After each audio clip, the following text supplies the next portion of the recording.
আসসালামু আলাইকুম। এই ভিডিও থেকে আমরা জানবো যে পারমাণবিক অরবিটাল কোনগুলো এবং আণবিক অরবিটাল কোনগুলো।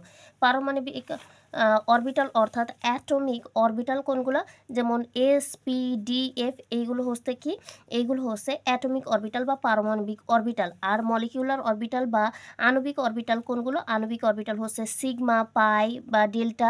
এই আণবিক অরবিটাল আবার দুই প্রকার, একটা হচ্ছে বন্ডিং অরবিটাল আর একটা হচ্ছে অ্যান্টি বন্ডিং অরবিটাল। বন্ডিং অরবিটালকে আমরা শুধুমাত্র সিগমা, পাই বা ডেল্টা দ্বারা প্রকাশ করে থাকি, এবং অ্যান্টি বন্ডিং অরবিটালের মাথায় যে বন্ডিং অরবিটালটা লিখে আসছি, এটার মাথায় যদি স্টার দিই তাহলে অ্যান্টি বন্ডিং অরবিটালটা হয়ে যায়।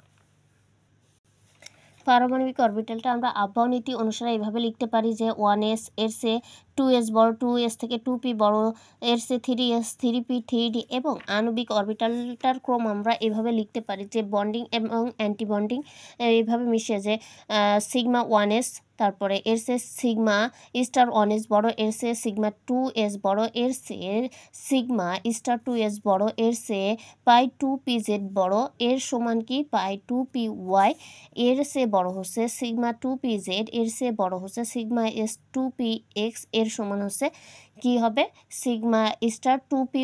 এই দুটো হচ্ছে সমান হবে, এর চেয়ে বড় হবে সিগমা স্টার 2pz।